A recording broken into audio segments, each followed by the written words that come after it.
The Knowledge Valorisation platform connects players in Europe with ambition. Hello there! Do you also find that the research results are slow to reach the market? Should benefit citizens better? Should we turn into more solutions to tackle climate change and other challenges? The EU Knowledge Valorisation platform is there to change that. Have a look and exchange with like-minded people across Europe to make it happen. Share your best example of a valorization practice and get visibility. Be inspired by what others are doing. Join a community to tackle specific issues. Find advice and guidelines. Take part in workshops and events like the EU Knowledge Valorisation Week. Keep up with latest developments and background studies. There is much for you to discover on the EU Knowledge Valorisation platform. Join us!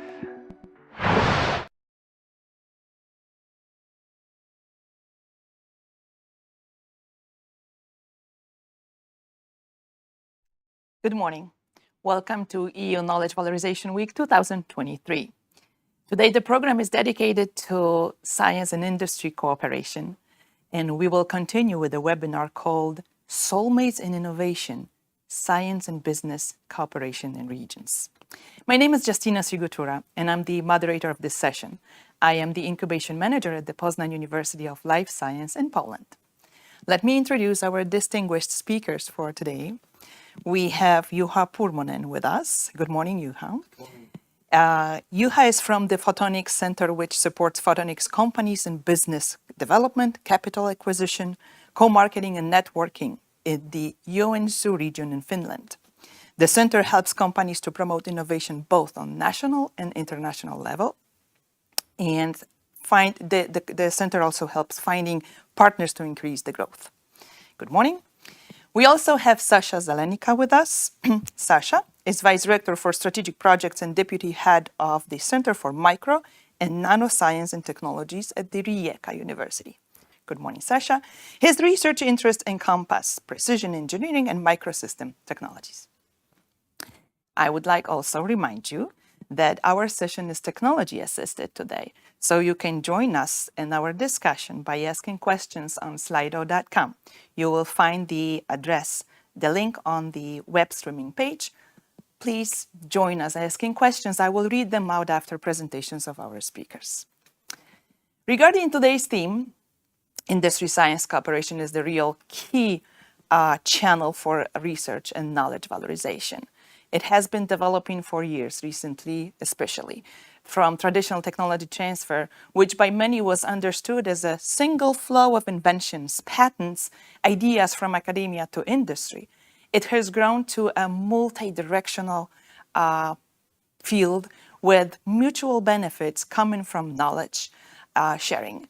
And that knowledge doesn't necessarily have to come from traditional laboratories anymore. More and more we talk about social innovations. More and more we talk about user-driven innovations, which is very important, where you include society and regional government into the scene. So having said that, we will have two very successful examples of regional cooperation of industry, science, business development, and public sector. So I would like to introduce first Juha's presentation. The floor is yours, and please give us your best practice example of how you cooperate in your region.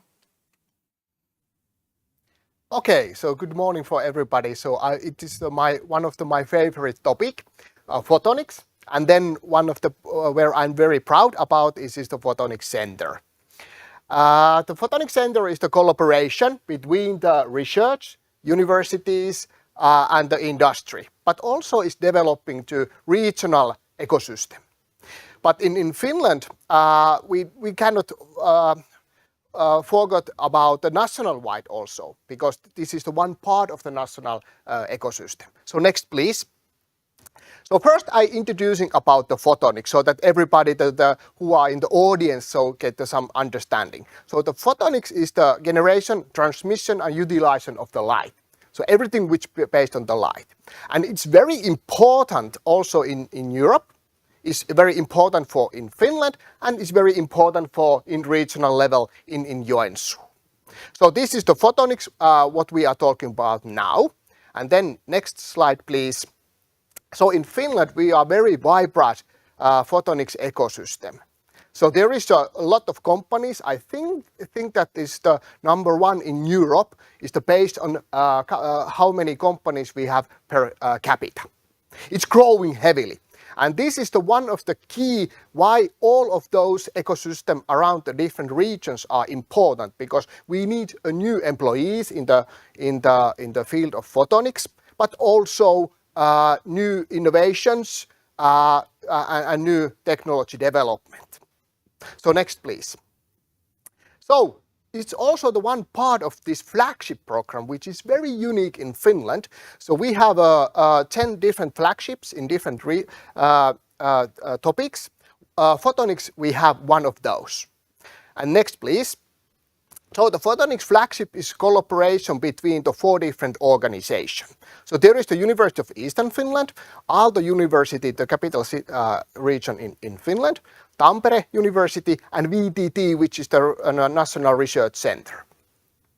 And especially in University of Eastern Finland, where I am coming, is the focus about the impact.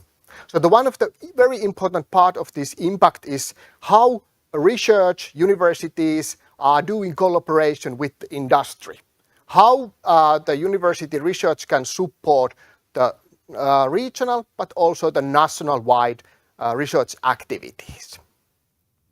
So this is the basement where we are now in Joensuu and this photonics center. So we have a needs from the Europe, we have a good ecosystem in Finland, and we are the one key member of this national photonics ecosystem. So please, next one. So I'm coming from the Center for Photonics Sciences, which is the collaboration to all photonics research in the University of Eastern Finland. It's quite large, so there is head count is about 150 members, including 25 professors in very different field of photonics. So there is a pure fundamental photonics research, there is a lot of different types of applications research, but also there is photonics applications and commercialization. It's quite large unit for photonics research. There is a long heritage for that, so there is already more than 50 years doing the photonics education and the research in field of especially in optics. It's including the different applications from the computing to the materials and other applications. So please, next one. So there is a photonics ecosystem in Joensuu. There is a startup companies, 1 or 2 person working on there, and then the much older companies, almost 20 years old companies who are doing some part of photonics. It's quite growing, so there is all the time coming to new startups. Those existing companies are growing. So this is the basement where we are at the moment. So large and long history about research and development and education, and then growing number of the companies, and they have of course their own needs from the people who they would like to hire, but also the technology development. And the facilities is the one of the key thing also over there. So please, next one. So that's why we are establishment the Photonics Center a couple of years ago. And the idea is that we can support the high-level academic research, photonics education, and industry collaboration. So those are the main things in the region of Joensuu. We would like to increase the industry collaboration. Even there is already existing, but we would like to increase that. More startups, so the basement where the startups can grow. And then, of course, the developing the local ecosystem. Also thinking about the national wide, because we are the important part of this national ecosystem. So next one. So, Photonics Center. So, the key idea is that we have experts. So, the expert from the university, research centers, but also the companies. Then we have facilities, because in photonics field, the facility is very crucial. There is a need for clean rooms. There is some very, very specific equipments which are very important for research and development, but also the manufacturing. And then, of course, the university research. And then other laboratories which are important and very possible to make the applications. And then services also, that there is, for example, the local business development unit, so Business Joensuu is called, and they can help from the very beginning phase until the growth phase and internationalization. So everything is merged together. So the idea is that when the company have some prototypes and that kind of starting phase, so that we can help whole ecosystem to next phase. The behind of that is the project, is the regional development funding, which give the funding for this ecosystem and can possible to developing to this photonic center concept. There is many phases, and I think that today we can discuss a little bit more about the phases of this photonic center development and what kind of things are there. So we establishment the photonic center. Nowadays it's the LTD and providing different type of services to companies, to universities, not only in local phase, but also in the national and international phase. So next one. I would like to pointing out some unique shared equipments. Those are so important for photonics research and manufacturing. They are quite expensive, so then it helps also the companies and the research to using very beneficial phase. But it also is that kind of a key for international players to collaborate with this local ecosystem. Next one. At the moment we are phase 1. You can see that the building over there, there is around 1,000 square meter. It's at the moment full. It's combining of the companies. There is university laboratories, but also it's the home basement for Joensuu local photonics ecosystem, where it's possible to meet the people, generating to events, and doing that kind of innovation work. It's a good phase also to startup companies to meet each other and developing their ideas. So, and we are now developing the phase 2, where we need more clean rooms, laboratories, and so on. Next one. So this is just an example, our opening week. So there is plenty of people. There is possible to use as lunchtime, networking, keeping the presentation. There is also, we educate the Finnish mathematics and physics teachers to the specific Photonics Explorer kit, how to educate the young people to photonics, because that's also crucial that we get more people in the field of photonics. So this is that kind of hope basement for local ecosystem. So I just want to some notes. As I mentioned already, those equipments, so they are expensive. So that's the one thing what we would like to develop. It is the safe time for those startups companies to get more faster the business cases, recruitments, and then finally university and company collaboration. So that's the one what we are looking for. So I think that this is the last slide. So thank you, and I'm looking forward to discuss more about this topic. Wonderful. Thank you, Juha, so much. That was really interesting and inspiring, hopefully, for other regions and players. Let's move on to our Slido channel and see if there are any questions for you, Juha. I can see a first question coming from Rita from the audience. Research project funding within the Photonics Center is limited to a certain TRL level, or is there no limit to startups? So in other words, do you have to have a technology developed on a certain level, or you can bring something really early stage? Nice question. So I think that we are not in different tier level. So because we are collaborating with the universities and the companies, so I think that we can provide all of those level in the for example the foreign partner. So that sense we are not limited in the different tier level, and there is no limitation about the startup. So I But think, for sure, the company will have a chance to increase the TRL, right? The technology readiness yes, level. If they come with definitely. early stage, they can use the shared equipment room, or they can use the knowledge of others, because this is what we're talking about today, that we want to exchange the knowledge. So once they are in such a good partnership, in your case, they can increase the technology readiness level. Is that right? Yes, exactly. And then we have also possible, for example, I get the example about the optics manufacturing. So in our region, we have also long heritage to also the mass production of the optics.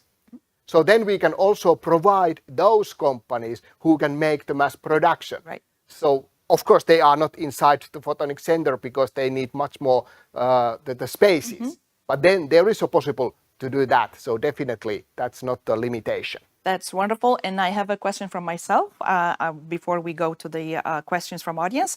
So in case if company comes with the low level of development, like early stage development, and they need some research done by the researchers, by academics that you involve in your ecosystem, will they have to pay for the services, or they have their own subcontracting deals with them, or it's just somehow embedded in the activities of your center? Of course, it's case by case. Of course, it's naturally there, but normally there is possible to make the public funding for research and development.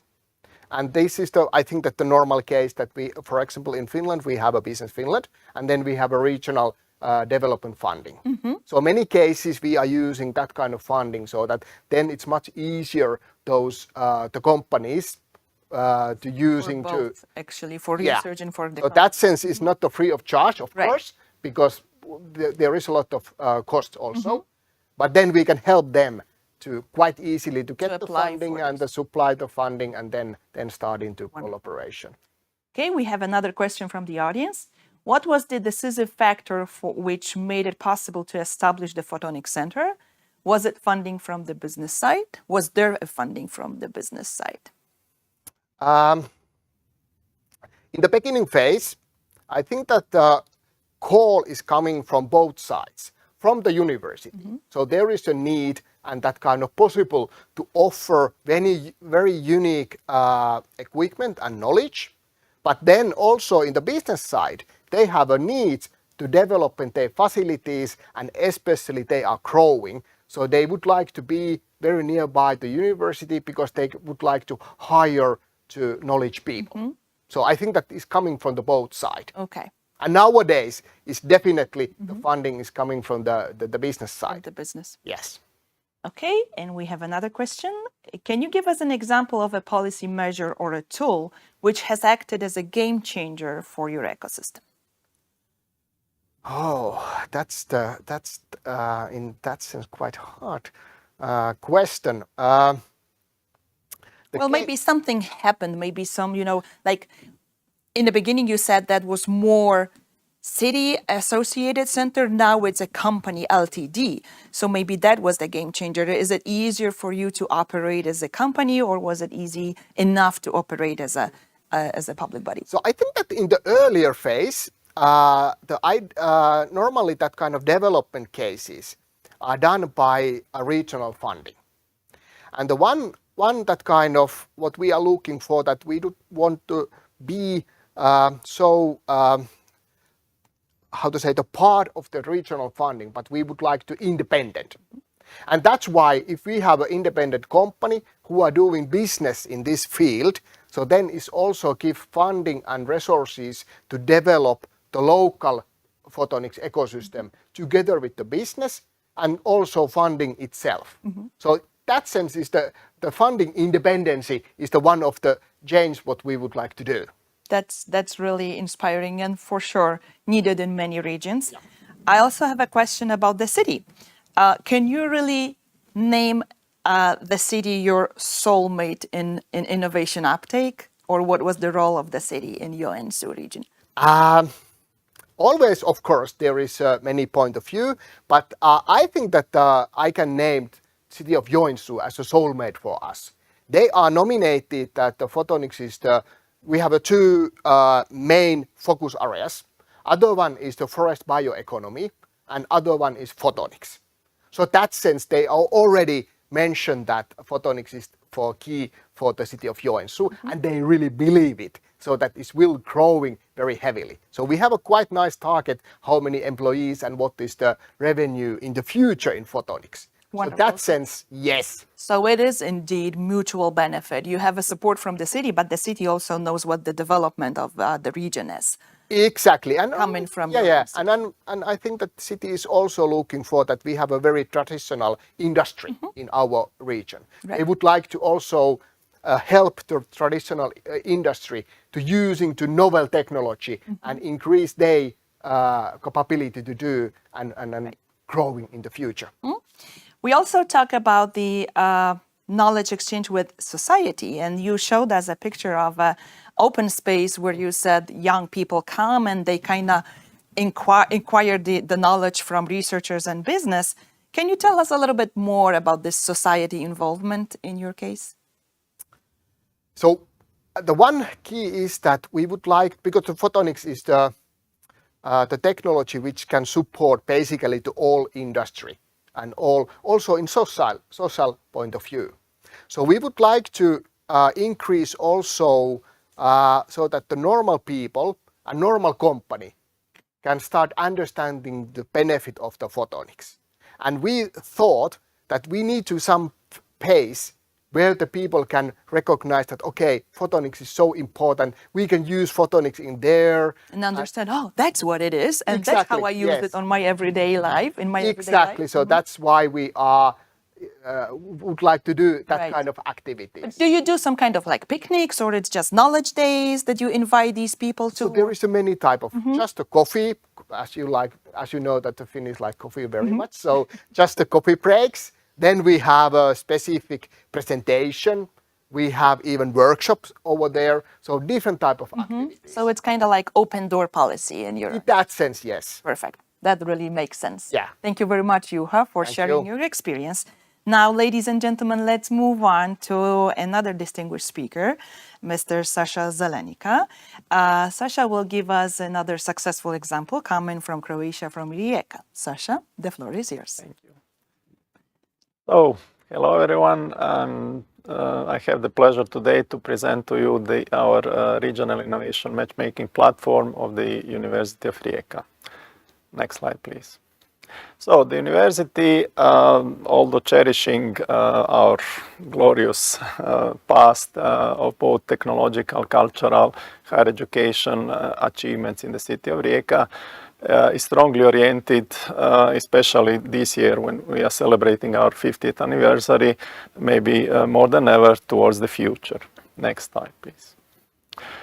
Well, in order to go to the future, you have to establish where you are or what is the current state. The current state is that basically our innovation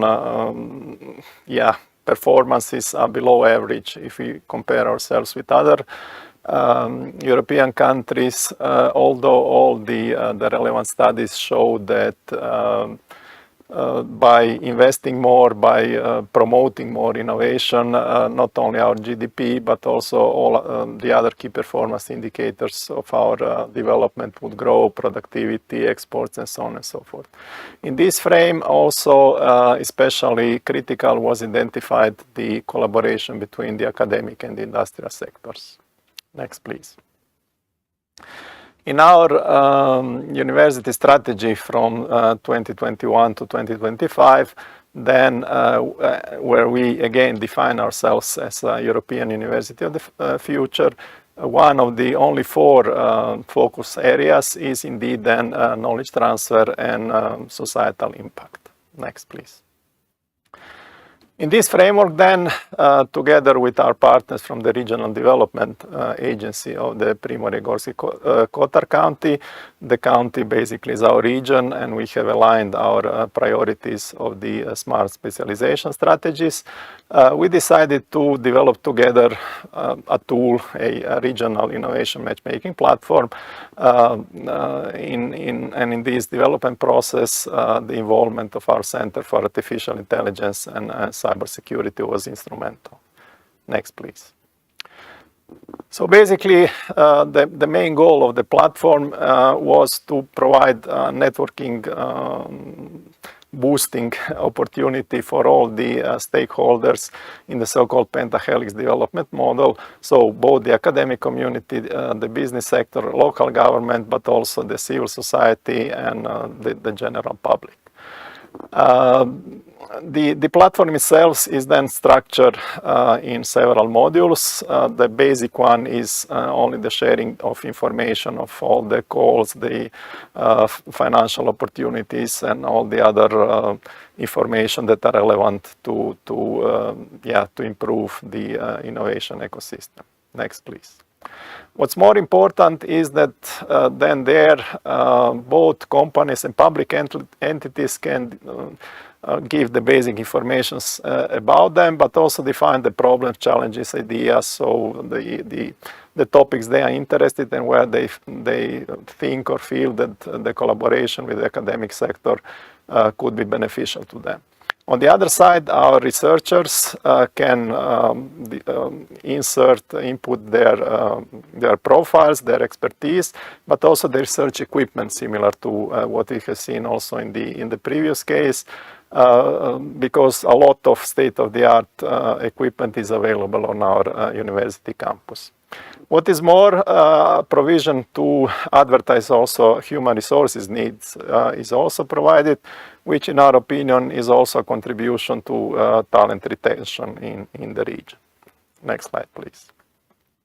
So basically, at the end of the day, we have a matchmaking and networking of knowledge uptake.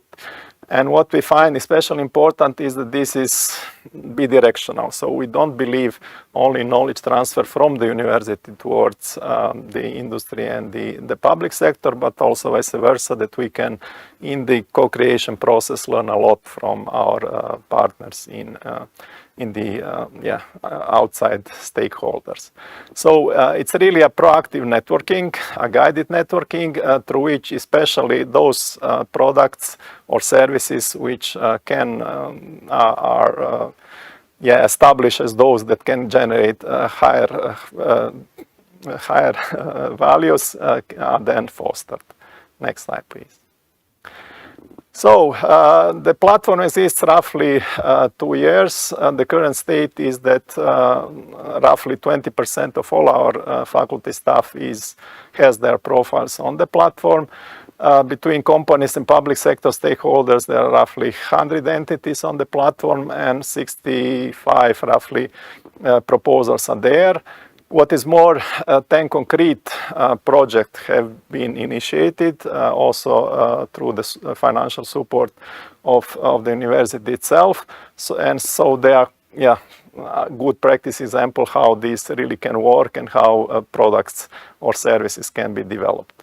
In the next phase, or currently, we are integrating the platform as a matchmaking tool also in our EDIH, so European Digital Innovation Hub, that we are coordinating, and where, again, especially in the sectors of health and well-being, energy and the transportation, we will be using artificial intelligence and high-performance computing to, again, develop the digital transition in the region. Next slide, please. Next, we would like to extend the usage of the platform even further. In this way, by having many more partners involved, we do hope that several of the processes can be automated through artificial intelligence tools. So there are plans to extend it to the Southeast Europe region, but probably even on a much broader scale.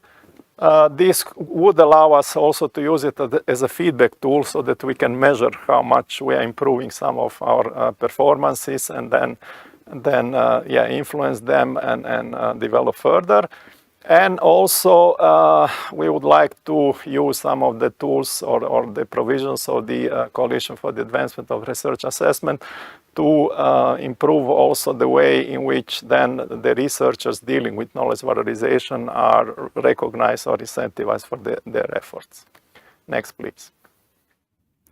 This has required also to restructure a little our internal structure to improve our knowledge valorization services at the level of university, to structure a system of scientific and professional basis, and also to foster further what we call interdisciplinary science and development centers, where people of different or various scientific disciplines work together to boost some of the developments.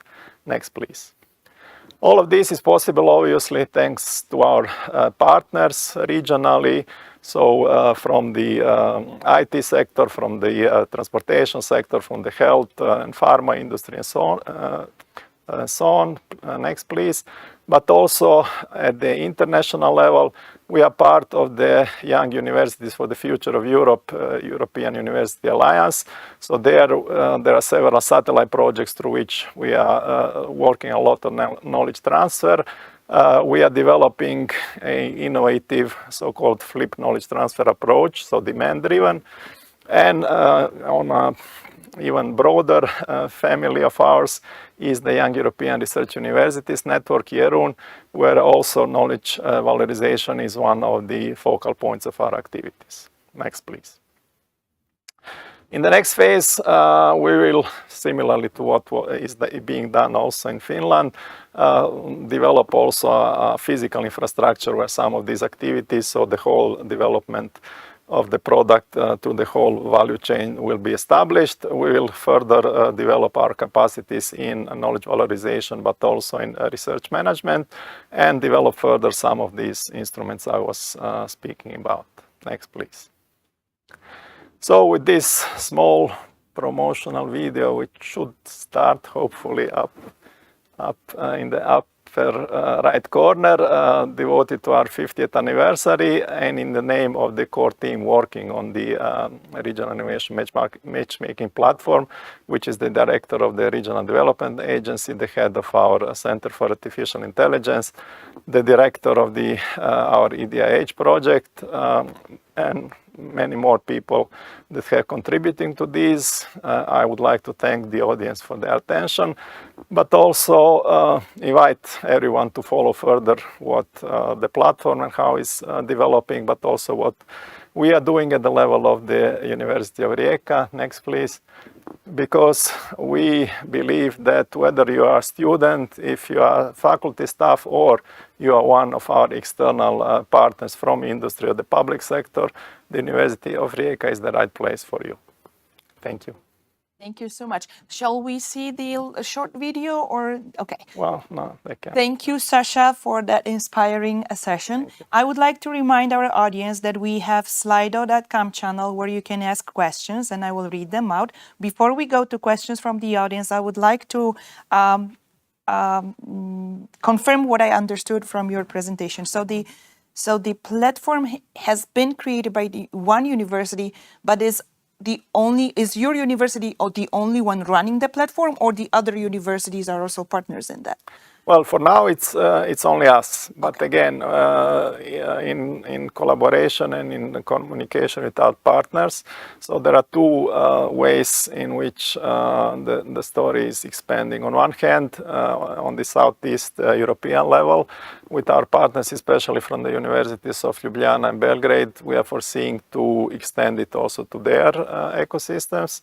On the other side, as you have seen through some of these projects being developed in the framework of the UFE, European University Alliance, we are, how shall I say, scoping or looking what is available at the 10 universities which make up this network, and in the process of deciding which tool will be then used and extended to all to all the universities, one of which accidentally is also the University of Eastern Finland. Nice. Thank you so much. Okay, we have questions from the audience. Sasha, what complementary financial measures can support the initiatives beside the sources of the university?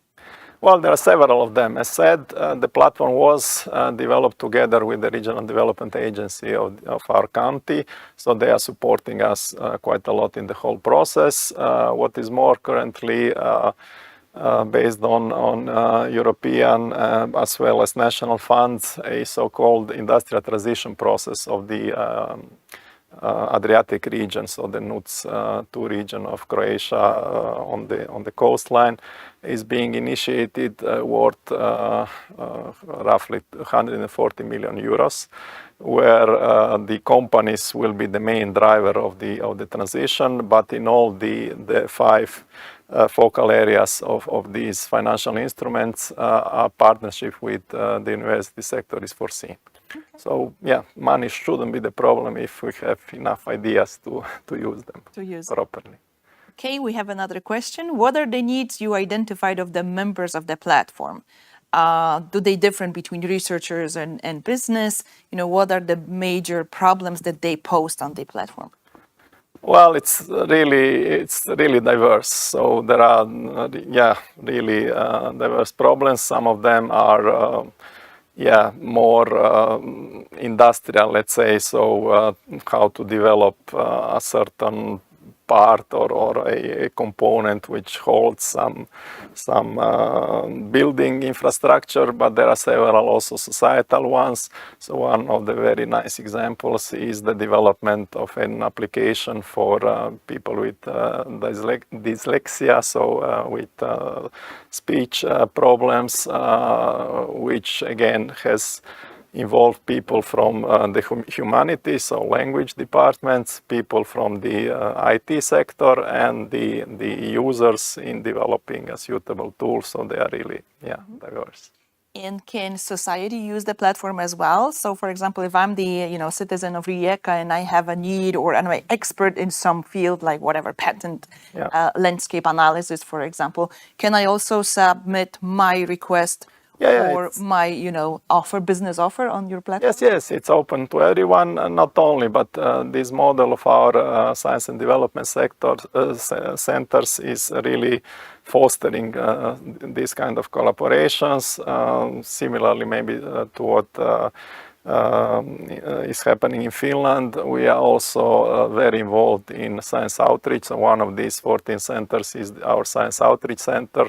So we are very present in the local community. One of the partners that were flashed there is, for example, the Center for Technical Culture of the city of Rijeka, which is part of a European Excellence Hub project that we are running together in developing the maritime innovation ecosystem in our region. So yeah, it's happening. Both of your gentlemen projects are kind of similar because you support the development of new ideas, of knowledge exchange. Now, Sasha, you're telling us that you also have a building where, physically the researchers and businesses can be located. So you have a question for you. Do you have a similar tool to that platform that Sasha was telling us about, so your players can exchange, the knowledge and needs and requirements of they need? So unfortunately, no.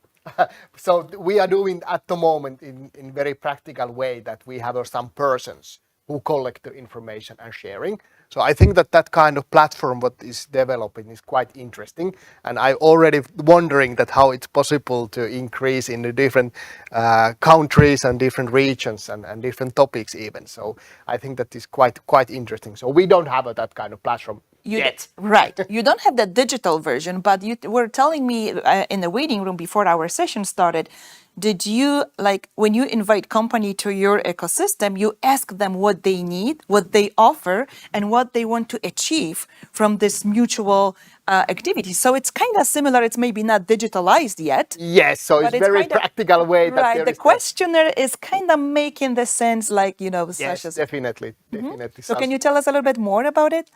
Like, is it like a questionnaire for like a written, paper questionnaire? Yeah. So because in the beginning phase, the people who are involved to Photonic Center, so it's not so clear that what they can provide, what they would like to get there. So we made so-called one-pagers, and asking the three different questions. So what they need, what the organization or what really they need from the Photonic Center, and then the second question is that what they can provide. And then what is the common vision? So what they would like to Achieve together. and then when we are combining those together, so then finally the people start and organizations start thinking that, okay, we have a common vision and we really get what we really want. Okay, we have another question from the audience for Sasha. Is the platform, I bet there was a little bit of answer during your presentation, but maybe we can emphasize it. Is the platform open and accessible for EU partner countries, or are Well, there I said, plans? yeah, we are, its first phase or beta phase was meant to be local, so it's in Croatian. We are translating it now to English, but also in perspective to other languages.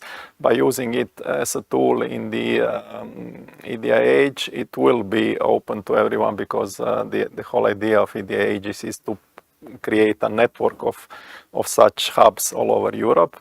So we will be accepting also partners from abroad.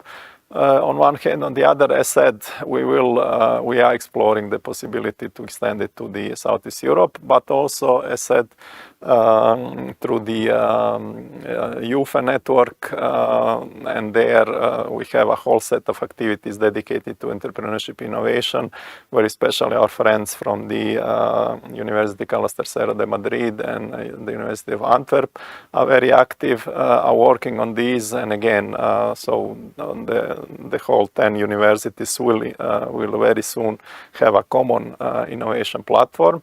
But not only, we have embarked also in another project through Jeroen, where we are developing, so all together, but under the leadership of the Southern Denmark University, a similar tool dedicated only to research, so that you facilitate the matchmaking of researchers and their joint research proposals and so on and so forth. So a lot is going on, yeah.